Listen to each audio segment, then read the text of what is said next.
ಅದರ ಜೊತೆಗೆ ಈಗ ಕನ್ನಡಿಗರು ಸಿಕ್ಕಾಕೊಂಡಿದ್ದಾರೆ ಅನ್ನೋದು ಗೊತ್ತಾಗ್ತಾ ಇದೆ. ಅಧ್ಯಯನಕ್ಕೆ ತೆರಳಿದಂತ 19 ಕನ್ನಡಿಗರ ನಿಯೋಗ, 19 ಮಂದಿ ಇರುವಂತಹ ಕನ್ನಡಿಗರ ನಿಯೋಗ, ಅದರಲ್ಲಿ ಕಾಂಗ್ರೆಸ್, ಬಿಜೆಪಿ, ಜೆಡಿಎಸ್ನ ಸದಸ್ಯರಿದ್ದಾರೆ.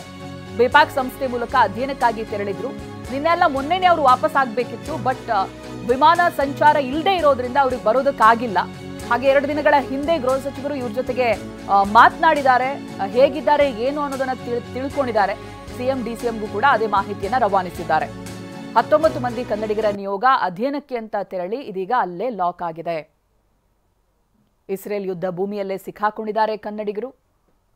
ಬರೋದಕ್ಕೆ ಯಾವುದೇ ರೀತಿಯಾದಂಥ ದಾರಿ ಇಲ್ಲ ಅಂತ ಹೇಳಿದ್ರೆ ವಿಮಾನಗಳ ಹಾರಾಟವನ್ನೇ ಸಂಪೂರ್ಣವಾಗಿ ಬಂದ್ ಮಾಡಲಾಗಿದೆ. ಆ ಕಾರಣಕ್ಕೆ 2 ದಿನಗಳ ಮುಂಚಿತವಾಗಿಯೇ ಕರುನಾಡಿಗೆ ತಲುಪಬೇಕಾಗಿರುವವರು ಇನ್ನೂ ಕೂಡ ಬರೋದಕ್ಕಾಗ್ತಾ ಇಲ್ಲ. ಬಟ್ ಸೇಫ್ ಆಗಿದ್ದಾರೆ ಅನ್ನುವಂಥ ಡೀಟೇಲ್ಸ್ಗಳು ಲಭ್ಯವಾಗ್ತಾ ಇದೆ.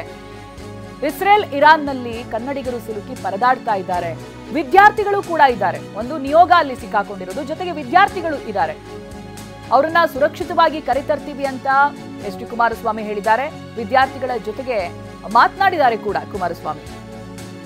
ವಿದ್ಯಾರ್ಥಿಗಳಿಗೆ ವಿಡಿಯೋ ಕರೆಯನ್ನ ಮಾಡಿ ಧೈರ್ಯವಾಗಿರಿ ಅನ್ನೋದಾಗಿ ಹೇಳಿದ್ದಾರೆ. ಇಂಥ ಸಂದರ್ಭದಲ್ಲಿ ಭಯ ಆಗೋದು ಸಹಜ.